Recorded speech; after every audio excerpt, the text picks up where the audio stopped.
or if you're talking with someone who's open to it, great. But if you're both triggered, or you're like talking with your mom who really doesn't want to listen, then we need different tools. So something that a model we use is called context, content, and concern. And the idea is that in any conversation, we're in a context. So that means like anything that surrounds the conversation, how long we have for it, where we're having it, who is involved in it, what are we actually talking about.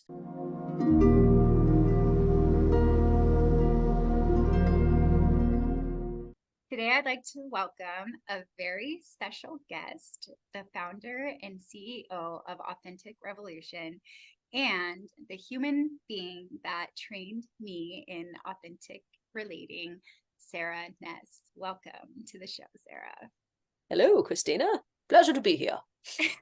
I'm so excited to have this conversation with you. I've talked about authentic relating in many of my videos and in this podcast. And so today is just a super special conversation where we can talk all about authentic relating.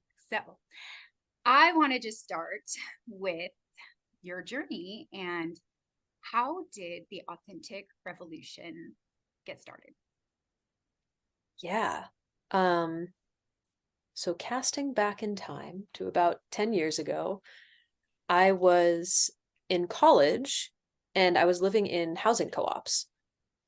And I got really curious. I grew up in like a really isolated, like suburban house with parents that didn't really have friends, like undiagnosed autistic, like just didn't really get a lot of how social norms worked, and also wasn't around enough people to figure it out. I spent most of my childhood reading like 10 books a week. Um, and when I got to college, I was like, oh, I think I missed something. I think you're supposed to know how to do this social stuff. Seems suspect, but so when I was in college, I was living in housing co-ops, and I got really interested in how people communicated, how they lived together, how groups of people could interact, from seeing both like the really beautiful things that came with living with like a group of teens and 20 somethings in one house, and also the conflicts that occurred and people's lack of knowledge of how to resolve them. And I was lucky enough to stumble across authentic relating when I went to my first ecstatic dance, which is like a free form dance that usually happens in the mornings. And I found somebody that had been through a course in Boulder at the Integral Center, which is where was kind of like the home of circling, which is a related practice. And they had put out this little manual of authentic relating games, kind of adjacent to circling. And I got a hold of them from this guy, and we started just playing the games together, because there was no communities really outside of Boulder at that point. There were two small ones in Toronto and New York, but like nobody that was really teaching it. So we started playing the games, and then we started leading them, first for the dance community. And then when I went back, I took a year off school to study different intentional living communities. And when I went back to school, I founded an authentic relating community in my city. So the first where I found it was Houston. We founded a community there. Then I founded one in Austin, just by like holding regular events with the games. And it was really beautiful and fascinating to see how people responded to them, because it was unlike anything that people had seen before. Like, we have improv games, we have icebreakers, but there's nothing where you come and you just connect with a group of people in really defined ways, which worked great for me, because like not understanding and being very confused by the organic flow of social experience, having a thing that was like, all right, here's a body noticing game. I say what I notice in my body being with you, and then you say what you notice, and then we go back and forth. I was like, oh my God, somebody finally put rules on this. And it trained different parts of my communication skills. And over time, we started inventing new games for areas that didn't exist. Like, I read Nonviolent Communication. I was like, oh my gosh, we should have a game for this. And that's how the empathy game came about. And then somebody read up on internal family systems and went, wow, we should have a game for this. And that's how Split Brain came about. So we would read up on different styles, or we'd notice, okay, we don't have a really good game for group curiosity or for storytelling or for whatever it was. And as that started happening, I and as kind of I started communicating more with the different communities, I started collating those games into a more extensive manual. And after like 9 or 10 revisions, 10 years later, it has like 250 games and variations, where the first one had, I think, 15. So that was fun to be able to do that contribution to the field. Yeah. Yeah. Yeah. I'm so grateful for it. I love the manual and I use it when I host. And I just love how you said that it was kind of like an entryway to being social. Hmm. And for me in my journey, I found authentic relating right before I got sober. And I didn't know how to connect or relate without drugs or alcohol. And so I love that you said that, because I could relate exactly to what you said. One of the things I've noticed lately is how the word authentic, or the trend of being authentic, has really grown. And in a lot of ways, it's almost sometimes being misinterpreted as a license to just kind of being blunt, or being an I'm ass. just being authentic. Yeah. Yeah. Yeah. So I'd love to really dive in deep to, what does it actually mean to be authentic? I have feelings about this. um, the way I see it, authenticity, so I don't actually see us ever being inauthentic. Like, what would inauthenticity be, right? Like, I guess I'm just lying, but I'm being true to part of myself, even if I'm doing that, right? It's like there's some underlying value that's having me say these things aloud. So, first of all, I think that we have multiple parts of ourselves that have different forms of authenticity. They have different needs, they have different actions they want to take. Whenever you feel like you're being pulled in separate directions, it's because you literally are. There's like multiple truths. For instance, say you want to quit your job and become a coach. Part of you is like, wow, I can't wait to have that freedom. And another part of you is like, how am I going to pay the bills? I need solidity. And so you have these, I'm sure you know what I'm talking about. You have these separate needs. Yeah. And each of them has an authentic truth. And oftentimes when we feel really confused about what is authentic, it's because more than one thing is. And I think we can have authenticity on kind of different levels. So you can have authenticity with your words, your feelings, your actions, and your values.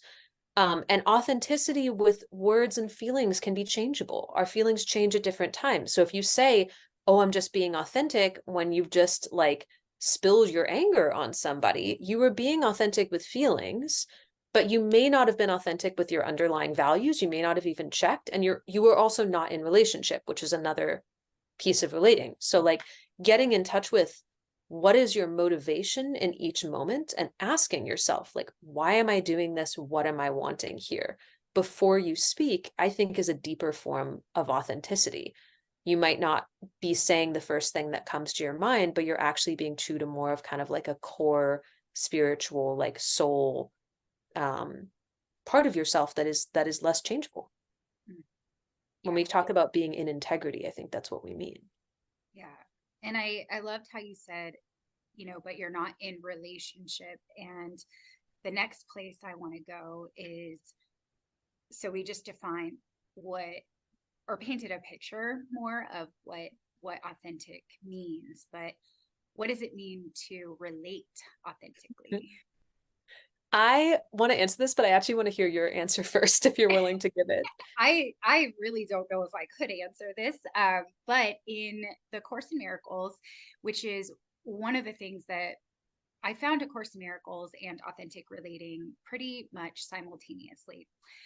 And the Course in Miracles talks a lot about communication, and it talks about how really there's nothing to hide, and that sharing is loving.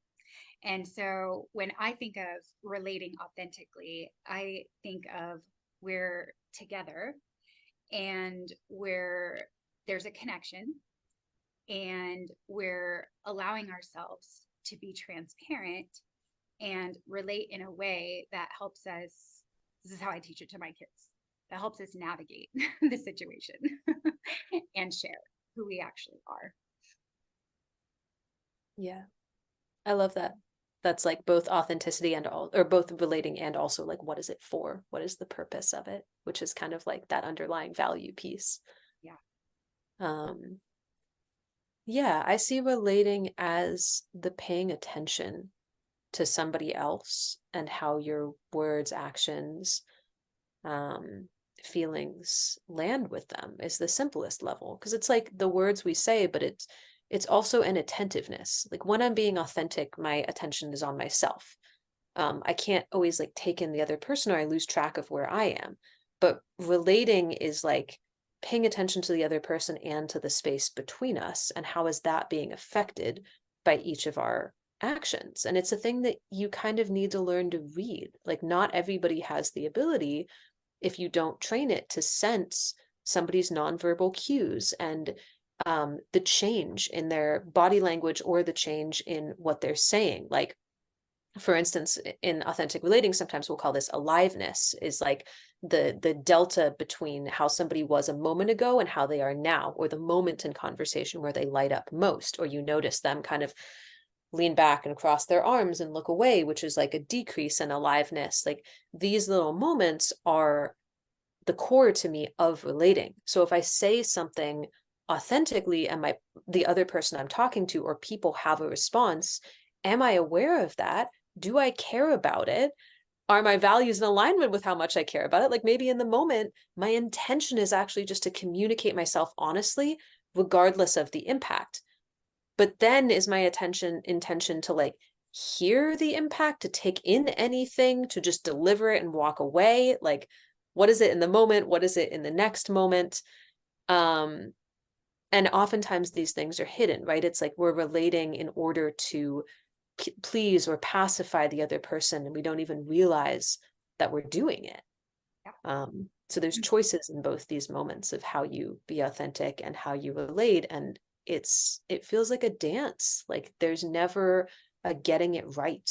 There's never a like moment where you're like, all right, got that one. I related perfectly and I authenticked perfectly. Right, right. I love that. I think that's why it was something that I, took on to and became pretty much obsessed with so really early on in my journey to recovery, is because there was no right way.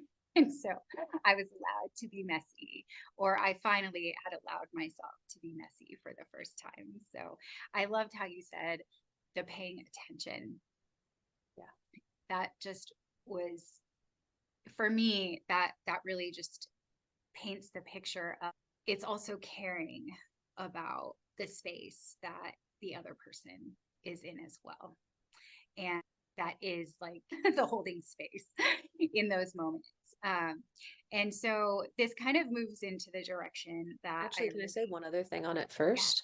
That actually had me think, like, what's interesting about the authentic relating distinction is like a lot of folks, some folks are coming at it like you, where it's like, I need to learn to be more authentic. Like, I've kind of got the relating down, but I need to learn to express myself. And some people are coming at it from the like, I'm expressing myself, but I don't know what's happening on the other side, or maybe I'm talking too much or whatever it is. And so it's like, whatever side we need to learn is the one I think we can train.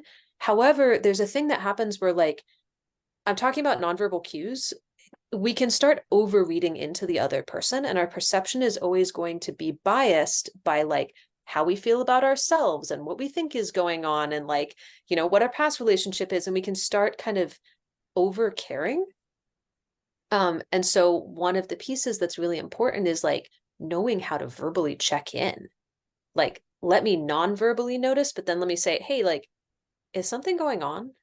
Or like, hey, I'm noticing like there's kind of an elephant in the room. This, I'm naming it because for me, that was one of the most powerful pieces of learning authentic relating is, oh my gosh, I don't have to feel uncomfortable and just like hide it.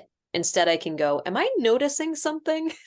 yes, I love that you touched on that, because that is one of the things that led me to feel a lot more freedom in connection and in relation, because as I had my addictions, I never felt like I could have a say. And I was always a listener or an observer, and I couldn't express myself.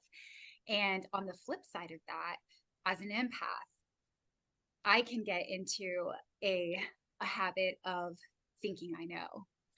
And a lot of the times I might pick up on a nonverbal cue or a feeling, and I might be right. But what I've learned through authentic relating is that the most loving thing to do is to check in and, Mhm. ask, like, am I on about that? Is it right? Is it true? Instead of just, making those assumptions or thinking that I know what's happening with the other person, because it really is all coming through our perceptions. So thank you for going there.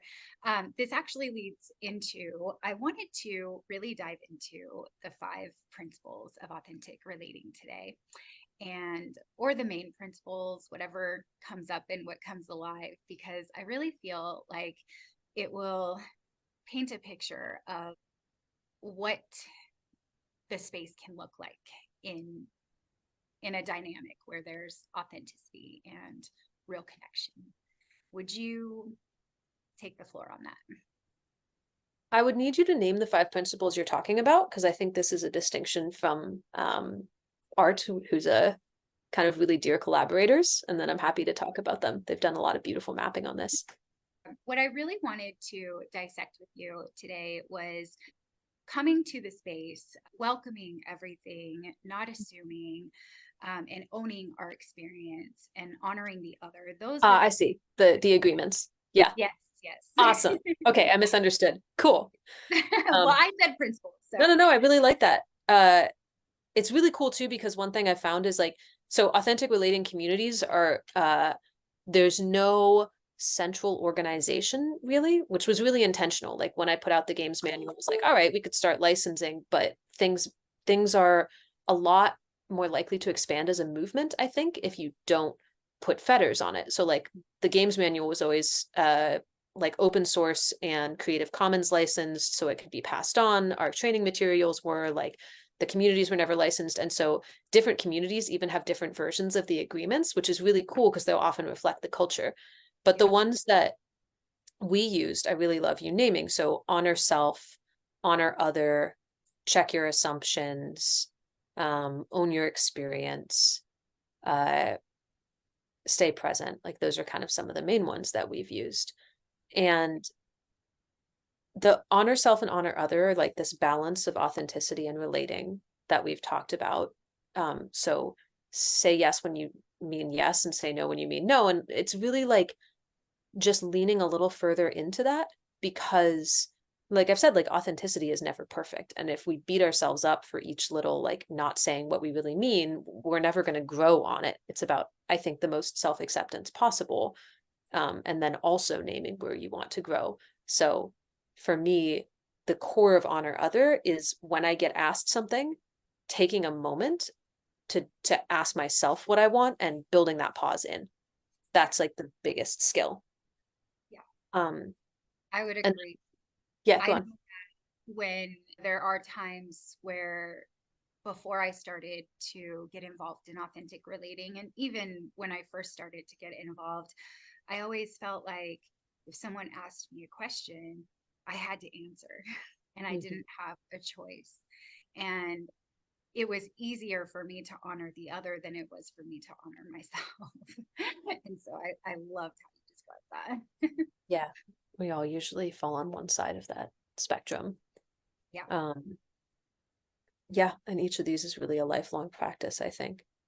And for honoring other, it does include that check your assumptions piece. I almost put that under honor other these days, because it's basically like asking instead of just assuming what's going on with somebody else is a really loving act. Like if you've ever had someone just start giving you advice when you talk to them about a problem, um, I I think it's really common. I think that there's a lot of that happening where people just start to impose their own thoughts and their own views and their perceptions. And so this is why I wanted to dissect yeah.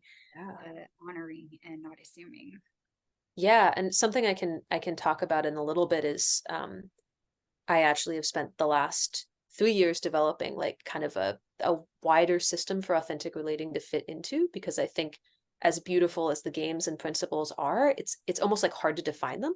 So having something that lets us think about them more systematically is something I've worked on. And one of the pieces, it's kind of like 4 different languages, but giving advice fits into this directing language, which sometimes people are needing something a little bit more receptive and that's more expressive. So being able to check your assumptions and ask or observe, which are the more receptive languages, before you go into being more expressive, directing, or storytelling is a real skill. And that's kind of like what authentic relating is based on, is these more receptive languages, because oftentimes doing them well is somewhat neglected. Like, we'll ask questions and not check if the other person actually wants questions, before like doing the observing piece, or we'll give directions without checking our assumptions.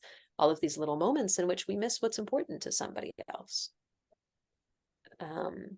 So checking your assumptions is, hey, am I correct about this? Like, I noticed you frowned. Are you angry, or are you just like thinking about something? I noticed that you forgot to take out the trash. I'm wondering, like, is it just something that you forgot, or are you like kind of, is it not important to you, or like what's going on here, instead of instantly going to why did you, why didn't you, you should, whatever it is.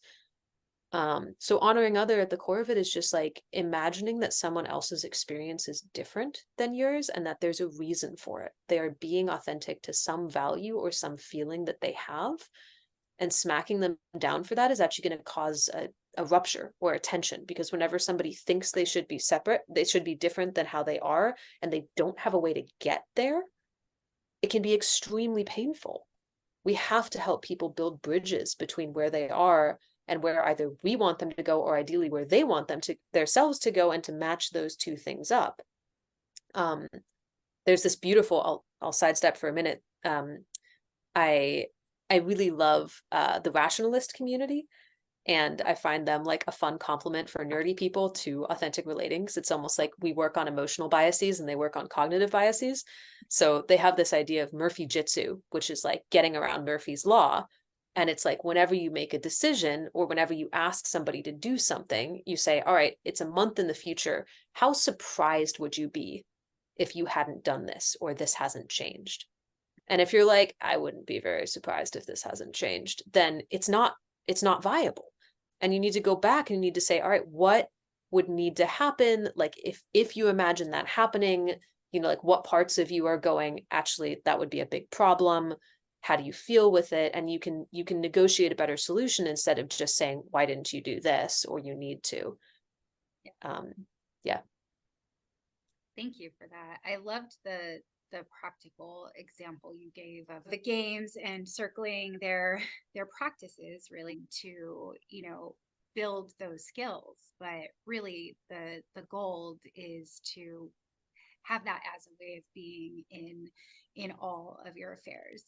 I'm pulling in some 12-step language, right? Like practice Yeah. these principles in all of our affairs. And I think that's a really awesome example of how we place assumptions, thinking that we know why they didn't take out the trash. And most of the time it's like personal, right? When they don't follow through with what they said they were going to do, or they didn't do something we asked, it's like we take it personal. And so I loved that real life example of how that could play out in normal everyday interactions and communications that we experience all the time. Even with something like addiction, like I imagine you had plenty of people telling you you should do this differently. Mm-hmm. But there was part of you that was like, no, there's actually a reason. There's like underlying things that are going on Mm-hmm. that are causing me to do this, and I can't just fix it because you tell me I shouldn't do it.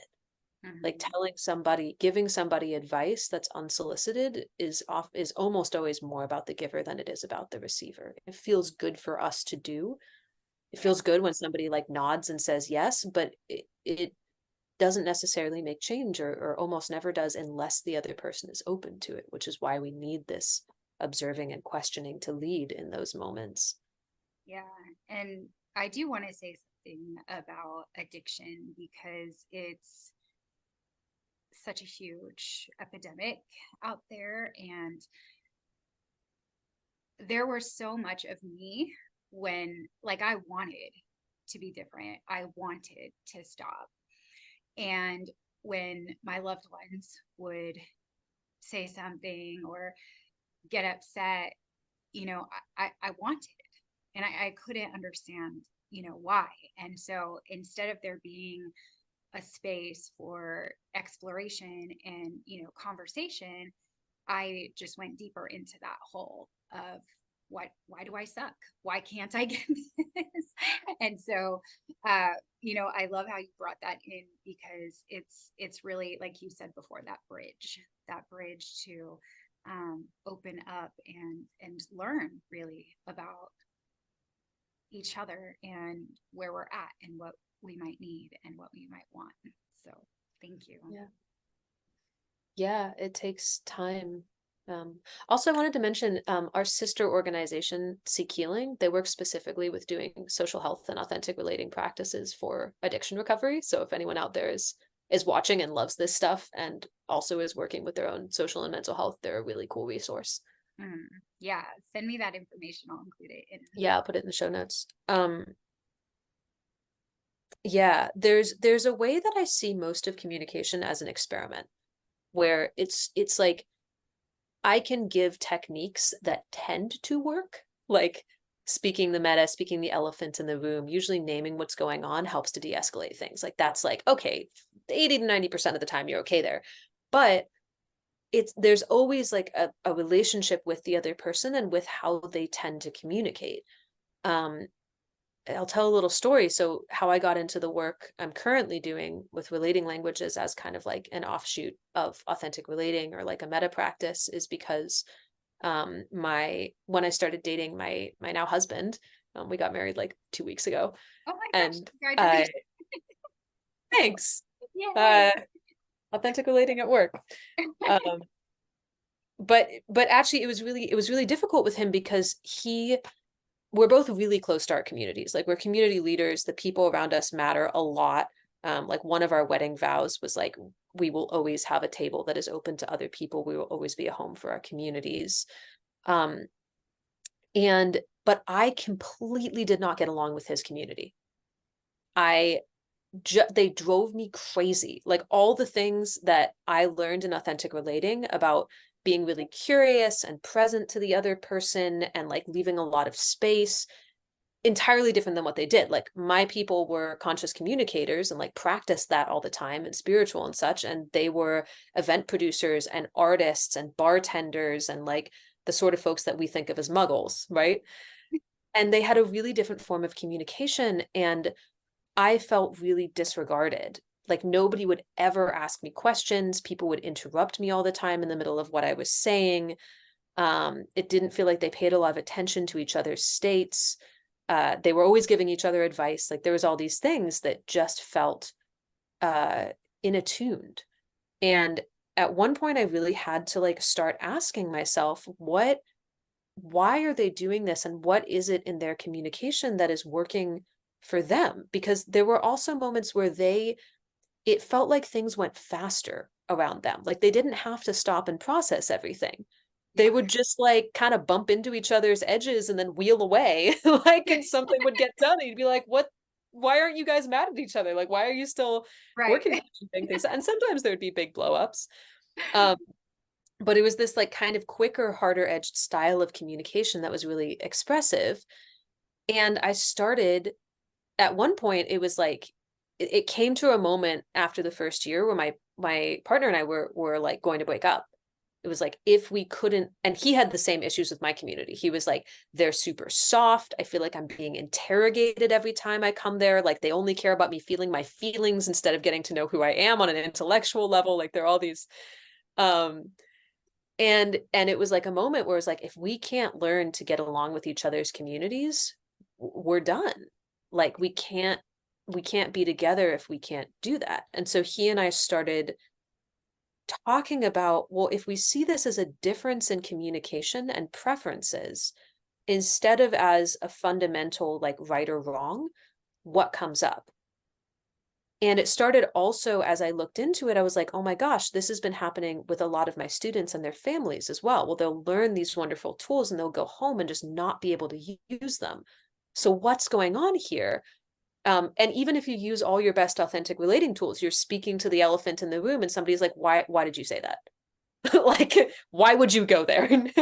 You're speaking, you're actually talking about me and my family right now, where Yeah. I'd come to my kids and I'd be like, and they would just not be having it. So yeah. Yeah. I got like attacked by my brother verbally at one point when I brought up a question at the Thanksgiving table that I like wanted everybody to go around and answer as a vulnerable question. And afterwards he was like, why do you always have to make things so weird? Yeah. Can't you ever just be part of the conversation? Mhm. And I was like, oh shit. Like it was really intense.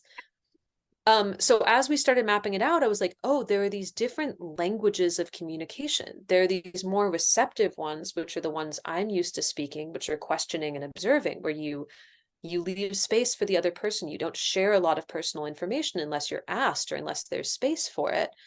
And then there are these more expressive ones, storytelling and directing, where you're willing to volunteer information. You come forward with things. And storytelling, it's like back and forth with storytellers, they're happy to interrupt each other. There's like this fast paced, like we're trading information, but we're also kind of listening to each other in some weird way. Yeah. Um, and directing of like we're getting stuff done, like I'm making requests, I'm setting boundaries, I'm moving things along, but I can also seem abrasive. um and questioning of like I'm kind of getting information and I'm like really understanding you, but also I'm kind of guiding the conversation and I'm taking control of it. And then observing, where I'm totally just taking in information, I'm being in the moment, reflecting, sharing impact, listening, but I'm not bringing myself forward very much.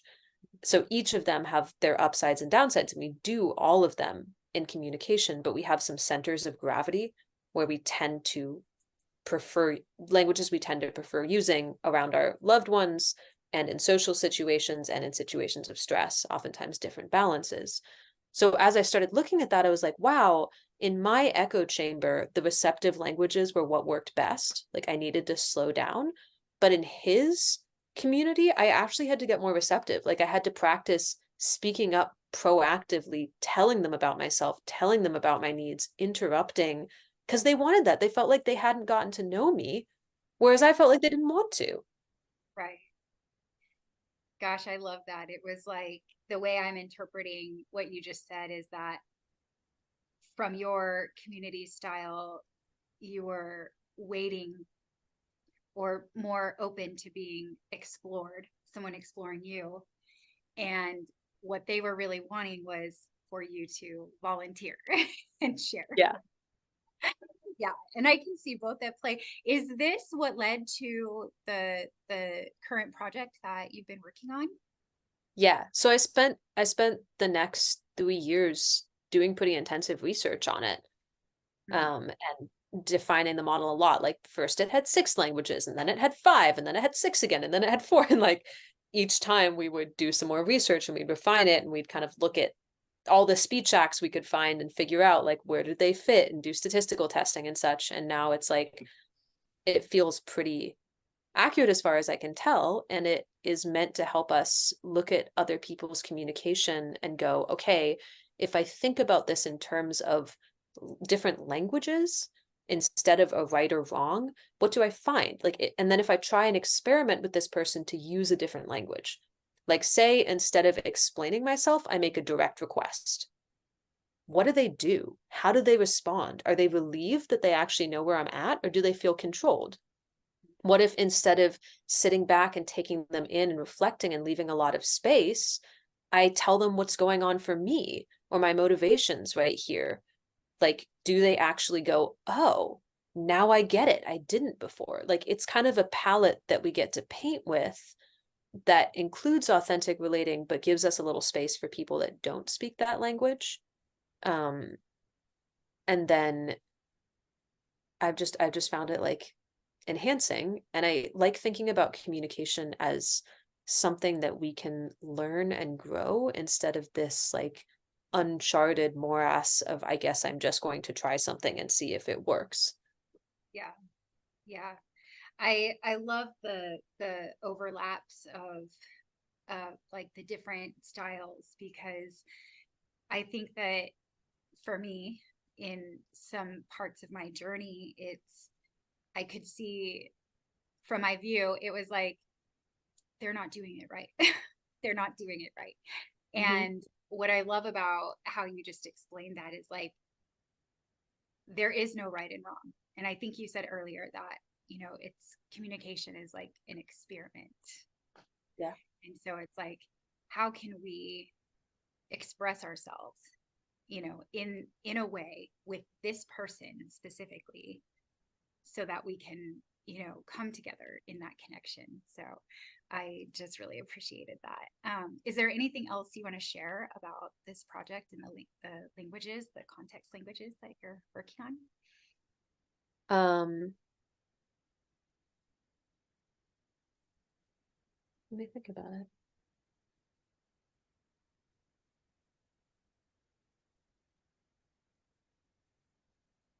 My brain's kind of blank on it at the moment, strangely. I think I've been working on it so intensively that it's almost hard to pop my head out and see it. Um, I'll say that one of the like interesting bits of it that I've been working on lately, just to kind of nerd out, is that each of the languages can be spoken from like self, other, we, or information. So you can think of it as like personal, interpersonal, or impersonal. So it's like, for instance, I could be really good at asking questions of you, but bad at like asking questions to get information about something, or questioning myself, or questioning like how are we doing, right? Like I can be missing one of those even if I'm really good at questioning and getting information. um or I'd be great at like teaching and telling stories about stuff, but bad at telling stories about myself, or bad at describing how we are together. So it's like there's this growth process of continually looking at like, what do I tend to use and what don't I? And then especially if I'm in conflict with someone, I'm fascinated by conflict, also something I've been teaching on for the last couple years. Especially if we're in conflict, there's this taking stock of like, what have I not tried and what am I missing? And you can almost do this like finding the right puzzle piece that unlocks something that just wasn't there before. Because oftentimes when we're in conflict, we feel like there's no options here. Like there's no place that we can get to where we're gonna find common ground, when oftentimes it's like, no, I just haven't tried the right tool. I don't, oftentimes my go-to is like, is there any information I don't have? Let me use observing to figure out what questions might exist. And is it questions about you? Is it questions about my own state? Is it questions about something that's going on between us that happened in the past that's influencing you right now? Is it information that I actually don't have? This happens a lot in business where I'm like, you didn't answer that email. And somebody's like, my mom's been sick for the last 2 weeks, right? Um, or like I didn't have the information I needed and I asked you for that report and you didn't give it to me, right? That's kind of impersonal. So uh, I like having all of these different keys that I can try on the different locks of communication in order to open up things I just never knew were there. There's so many threads that piqued my interest in that. And I know we're, a little bit limited with time. And so I think what is most alive for me is conflict was one of the things that I wrote down in preparation for today. I am also obsessed with conflict. When I work with my clients and my kids, I see this in my kids every day, multiple times a day. It's like my view is that conflict is always an opportunity. It's always an opportunity for more connection, for learning more about ourselves and the other person. And I would love for you to maybe give some tools or some insights that, might help listeners navigate conflict. Sure. And then I'd actually love to hear like what's one thing that you do with your kids, I will, because it's I'll such tell a you. good topic. Um, I'm going to give one more model, and I know not everybody's brains work on models, but it's how mine works. So for those nerds out there, um, the model that, so I teach a class called The Art of Difficult Conversations. And we've done like 200-person classes at this point, and like gotten to really look into what are the roots of conflict, what are the things that we can do with authentic relating, but also working with like status, power, and authority, and working with like conversations we can opt into versus have to opt out of, and like these different spaces of conflict, especially when you're talking with somebody who doesn't speak the same language or doesn't work in the same way. Because I'm interested in like, if you get two authentic relators together and you have this like shared context, or if you're talking with someone who's open to it, great. But if you're both triggered, or you're like talking with your mom who really doesn't want to listen, then we need different tools. So a model we use is called context, content, and concern. And the idea is that in any conversation, we're in a context. So that means like anything that surrounds the conversation, how long we have for it, where we're having it, who is involved in it, what are we actually talking about. The good example of this is like if anyone ever comes up to you and says, hey, do you have a minute? It's not going to be a minute. You Right. don't know how long it's going to take. You don't know what it's about.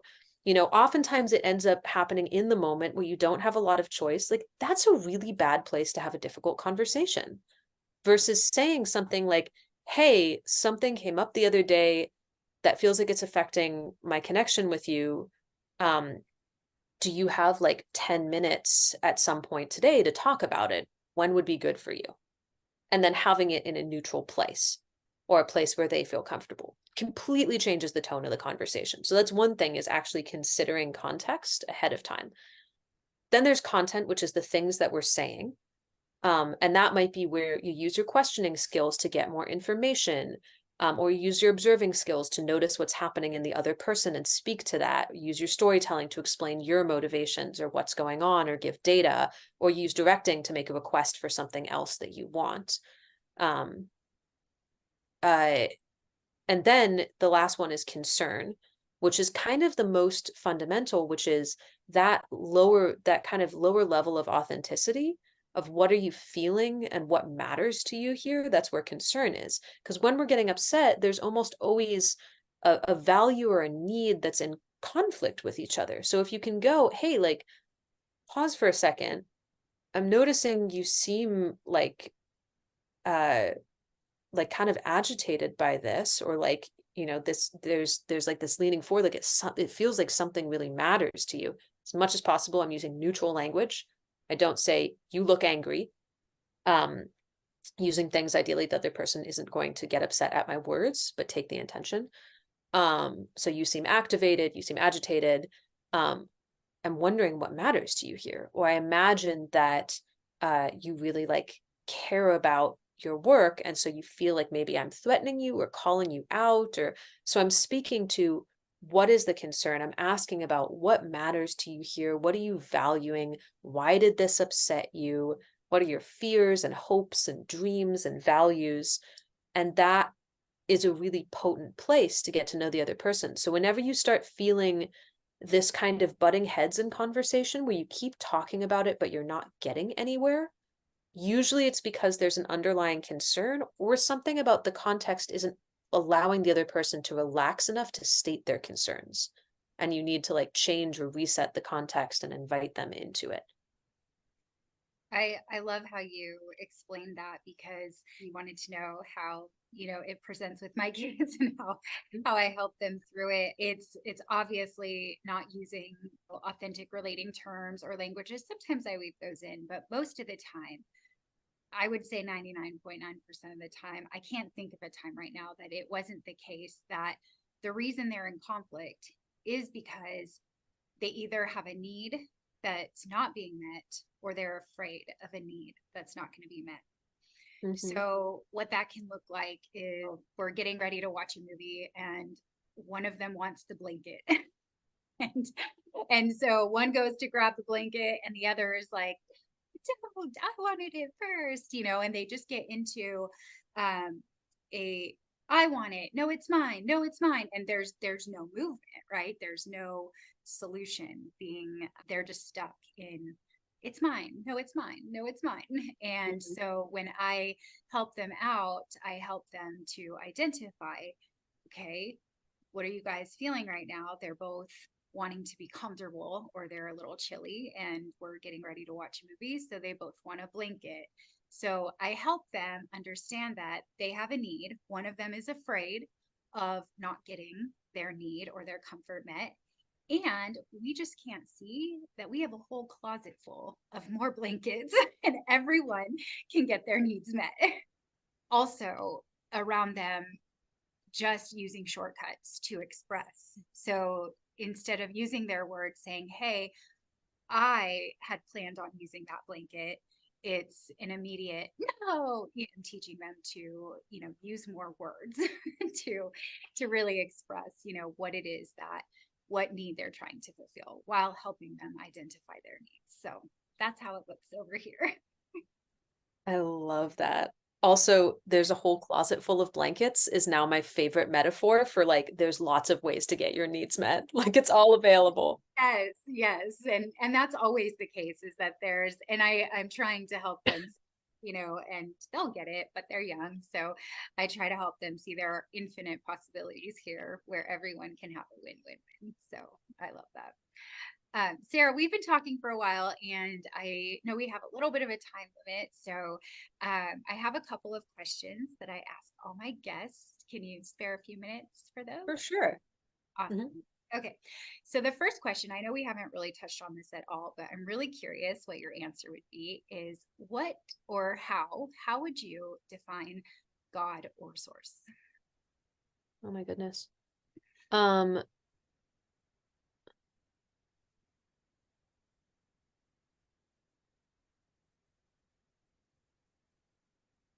I don't know if I have too much of a connection with God or source, but my version of it is something like wonderment, like enjoyment of the ways in which I can't explain the universe. So even though I'm like essentially mechanistic, like I believe that if we had the tools, we could understand everything in the universe.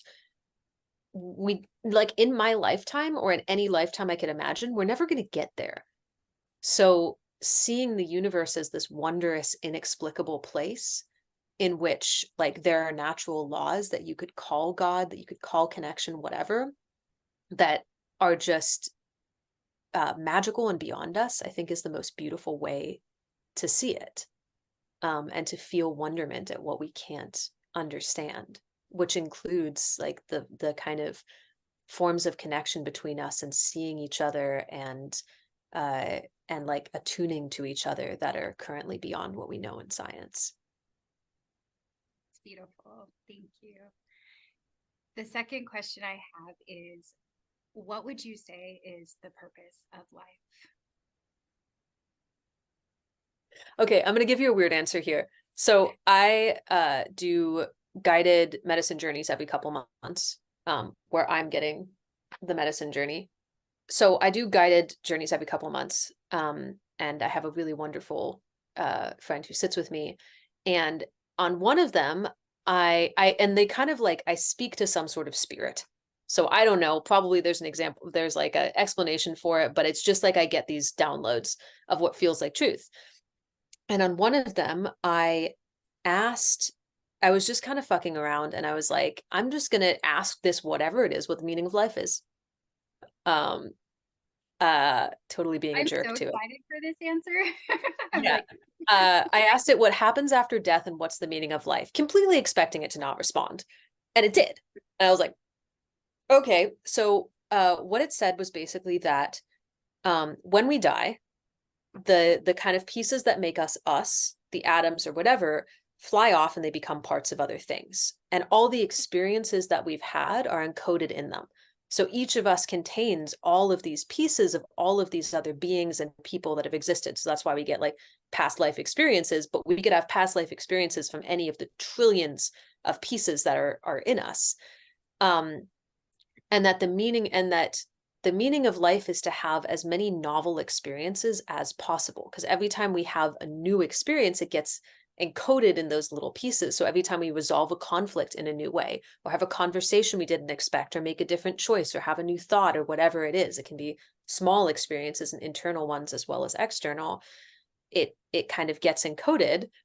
And then once all the experiences that could ever be had are had, then all the pieces that make the world will fly off and become parts of new things. And I just loved that idea. Like, it felt so normalizing that I don't even have to try in a way. I just have to open myself to new experience. And I like that as a purpose of life. I like it too. And the final question is, if you could take one piece of wisdom that you have today and offer it to a younger version of yourself, what would that wisdom be? Oh, you're not going to like this. Get on bipolar medication earlier. That's honestly the main thing I'd say. Because I thought that everything that I was feeling was true. This is like when we talk about authenticity at the beginning. And even though I don't recommend medication for everybody, like for having something like bipolar, it was actually immensely helpful for me because I couldn't figure out why my feelings would tell me something on one day and be extremely convinced, and the next day tell me something completely different and be equally convinced about them. And once I was able to stabilize a little bit, like some days I don't have as much fun, but I can more clearly distinguish like what is true for me. And that's been honestly really helpful for me in finding more stability in life. I love that. Thank you so much. How do people get in touch with you, work with you, attend your events? Where do people find Authentic Revolution? Yeah. So there's two websites for the different projects. Authrev.org, AUTHREV, like Authentic Revolution shortened. That's where people can find the games manuals. They can find some on-demand programs like the Authentic Life course, which is AR applied, the Authentic Facilitator, and the Authentic Leadership Training, which are live leadership programs. And we actually have ones coming up for that in September and October, both of which me and my husband will be teaching. So that doesn't often happen, and I'm excited. And there's on-demand and live versions of those. And then for the relating languages, it's relatinglanguages.com. And that one's fun because there's a really cute, quick, like 5-minute quiz that you can take to find your own primary relating language. And then there's a longer quiz, and there's manuals, and there's coaching. So yeah, those two sites have most of the things we've created, and we're really into creating resources. So any feedback that people have, any things that you want that aren't on there, any coaching, those are places you can reach out. Awesome. And I'll include all of those in the description of this video. And I just have to say, I'm really excited to go and find out what my language is. Awesome. I don't know. I'm such a geek about this stuff. It's so fun. And it's been so fun having this conversation with you. I'm so grateful for you and the people around you and the work that you're doing. And not only that you're doing this work, but that you continue to create ways to expand and spread the knowledge and the love and the connection. So thank you so much, Sara. It's been so fun. I feel the same about you, and really grateful for the time and for everyone that has been listening. Thank you. I would like to personally thank you for tuning in to this episode. If you haven't already, please be sure to like this episode, subscribe to my channel, and turn on notifications so that you never miss a beat. And if you really resonated with this content, please share it with all of your friends so that collectively we can expand our consciousness. Have a very blessed week.